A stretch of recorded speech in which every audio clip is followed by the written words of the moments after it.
Hello everyone. या विकेंडला दीपचा birthday होता आणि आम्ही मस्त सेलिब्रेट केला. सॅटर्डे मॉर्निंग झाली चहा आणि बिस्किटसोबत. त्याच्यानंतर दीपला जायचं होतं ऑफिसला आणि आम्ही त्याच्यासाठी स्पेशल त्याची फेवरेट भेंडीची भाजी आणि पोळी बनवली होती. त्याचा टिफिन भरून आणि मस्त स्वयंपाक करून आम्ही पुढची प्लॅनिंग करणार होतो. त्याच्यासाठी मस्त सरप्राईज देणार होतो. तेवढ्यातच चिकू उठला आणि दीपला ऑफिसला जायच्या आधी मस्त त्याच्यासोबत खेळायला भेटलं. नाहीतर दीप कधी कधी ऑफिसला निघून जातात आणि तो झोपेतच असतो. मग ते उठल्यानंतर दीप त्याच्यासोबत बराच वेळ खेळले आणि मग ऑफिसला जायला निघाले.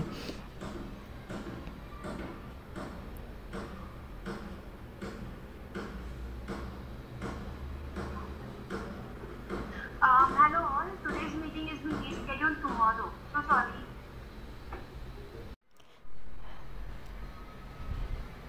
सो दीपला बाय करून आणि तो ऑफिसला गेल्यानंतर आम्ही मस्त प्लॅनिंग चालू केलं. मग मी सायंकाळी डेकोरेशन करायला घेतलं. असं साधं सिम्पल डेकोरेशन केलं होतं मी. काही गोष्टी होत्या त्या ब्लिंकिटवरून ऑर्डर केल्या आणि मी बाहेर जाऊ शकत नाही म्हणून असंच घरच्या घरी काहीतरी छोटंसं सेलिब्रेशन केलं. केक ऑर्डर केला आणि मी मस्त माझ्या हाताने चिकन बिर्याणी बनवायचं ठरवलं होतं. इथे तुम्ही बघू शकता मी पूर्ण रेसिपी कॅप्चर नाही केली आहे, पण मस्त अशी चिकन बिर्याणी बनत होती. ही सगळं बनवून झाल्यावर दीप आले सायंकाळी आणि चिकू रेडी होता पार्टीसाठी.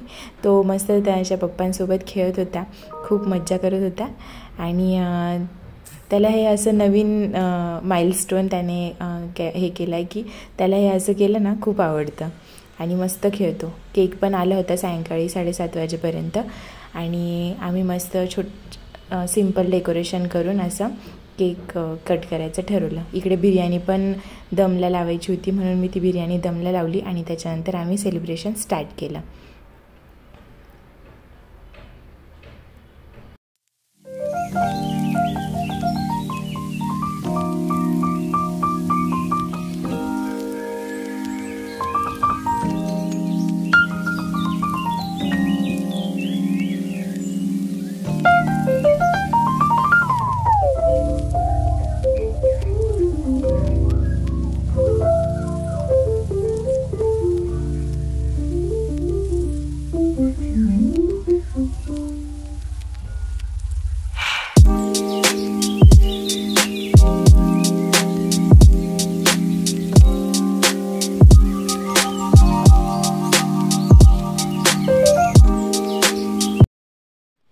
मस्त सिम्पलचं सेलिब्रेशन केलं आणि त्याच्यानंतर आम्ही जेवण केलं. मस्त छान कोशिंबिरी बनवली होती आणि छान बिर्याणी बनवली होती.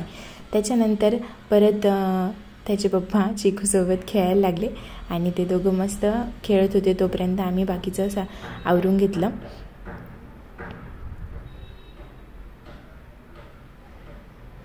त्याच्यानंतर तो थकला आणि मग तो झोपी गेला. त्याला झोपी लावण्यासाठी खूप सारे गाणे म्हणावे लागतात, मस्त मस्त बालगीतं लावावं लागतात. त्याच्यानंतर असं आमचा सॅटर्डे गेला. संडे मॉर्निंगला मी मस्त इडली आणि सांबार बनवला होता.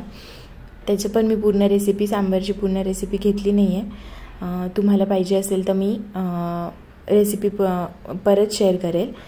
इथे मी मस्त इडली बनवली होती आणि सांबार बनवलं होतं. त्या दिवशी संडेला आम्ही मॉर्निंगला हाच ब्रेकफास्ट केला.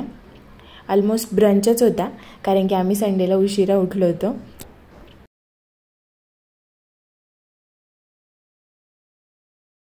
मग दुसऱ्या दिवशी भोगी आहे म्हणून आम्ही फळभाज्या आणि पालेभाज्या आणल्या होत्या बऱ्याच. त्या भोगीच्या दिवशी मिक्स भाजी बनवतात म्हणून आम्ही छान असं साफ करून घेत होतो भाज्या. त्याच्यानंतर चिकू झोपेतनं उठलेला होता आणि त्याला अशी मालिश करून त्याच्यानंतर आंघोळ घालायची होती म्हणून त्याची आजी त्याची मालिश करत होती. मग मालिश झाल्यानंतर आंघोळ करून तो झोपी गेला आणि मग तो सायंकाळी उठला आणि मग त्याला आम्ही असं खाली घेऊन गेलो होतो. इकडे जवळ कुठे पार्क नाही आहे म्हणून आम्ही आमच्या पार्किंगमध्येच असे थोडेफार झाडं लावलेले तर आम्ही त्याला खाली घेऊन जातो. जरा फ्रेश हवेमध्ये लहान बाळांना खूप आवडतं आणि चिकूला तर खूप आवडतं असं बाहेर फिरायला, छान छान फुलं झाडं बघायला. त्याच्यानंतर आम्ही ठरवलं होतं की इव्हनिंगला डिनरला बाहेरच जाऊ असं. आणि मग आम्ही रात्री दीप आल्यानंतर आम्ही डिनरला बाहेर गेलो. तिथे पण त्याने खूप काही त्रास नाही दिला वगैरे. मस्त तो लाईटिंग वगैरे एन्जॉय करत होता. डिनरमध्ये आम्ही स्टार्टर्समध्ये मसाला पापड खाल्ला होता आणि व्हेज मंचाव सूप. त्याच्यानंतर आम्हाला पनीर चिली पण ट्राय करावी वाटली म्हणून आम्ही ती घेतली होती. आणि मेन कोर्समध्ये आम्ही पनीरच खाल्लं होतं विथ रोटी. सो असा आमचा वीकेंड गेला. मस्त सेलिब्रेशन केलं. चिकूचा संक्रांतीसाठी फोटोशूट पण केला आहे, तो पण तुम्हाला मी नंतर शेअर करेल. Thank you so much for watching. Bye bye.